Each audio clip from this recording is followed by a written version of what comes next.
Hi everybody. In our last episode we learned of how Pharaoh, the king of Egypt, would not let God's people go, even though lots of terrible things had happened in the land of Egypt. So God told Moses to go back to Pharaoh one last time and to tell him about something really terrible that was going to happen. Moses told Pharaoh that on a certain night, the firstborn or the eldest in every family in Egypt would die. But still Pharaoh said no.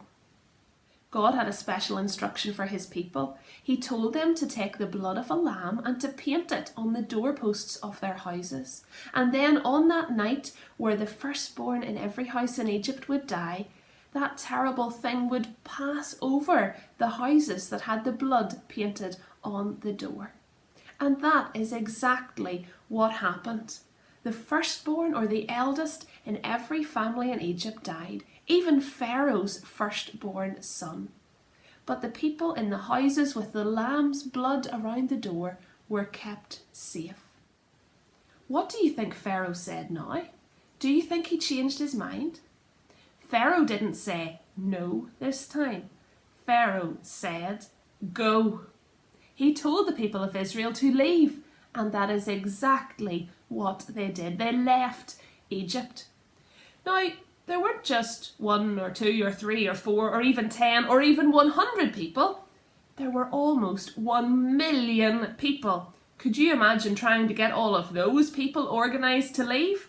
But they left immediately. The people of Israel would always remember this very special event. They would call this time the Passover. And they would always remember this as the time that God rescued his people from Egypt. But there was a greater rescue coming. There would come a day when God would rescue his people not from Egypt, but from sin, and he would rescue them forever. When the people of Israel left Egypt, they were travelling to a special place that God had promised to give them to live in.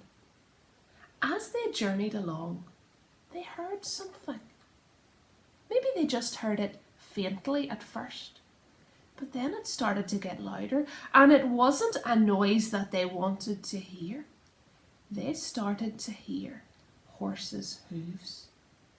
What do you think was happening? Pharaoh had changed his mind. Pharaoh had realized that he didn't want to let the people of Israel go, and he sent his army on their horses and in their chariots to chase the people of Israel. Imagine what it must have felt to hear the army of Egypt coming after the people of Israel. They thought that this was the worst thing that could happen. But as they looked ahead, they saw something that was even more worrying. Now, that would have been better with a little bit of scary music, wouldn't it? Let's try that again. They saw something that was even more worrying. That was better. In front of them, they saw the sea. I don't just mean a little lake. I don't just mean a little river that they could jump over. I mean the sea that they couldn't walk through, that they couldn't swim across. They were stuck.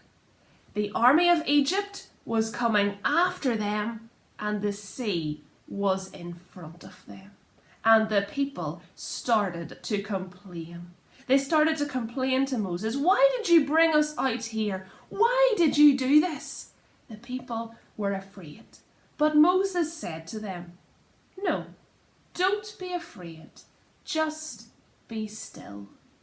Now, I could imagine the people saying, "Moses, hold on a minute. Don't be afraid. There's an army coming after us. There's a sea in front of us. You're telling us to not be afraid and to be still. Are you having a laugh?" But Moses said, "The Lord will fight for you. You just need to be still." What would happen next? Did you think that was going to be the cliffhanger? No, there's still a bit to go. God told Moses to stretch out his staff, that's like the stick that he was carrying, over the water. So Moses did as God commanded. And when Moses held the staff over the water, an amazing thing happened.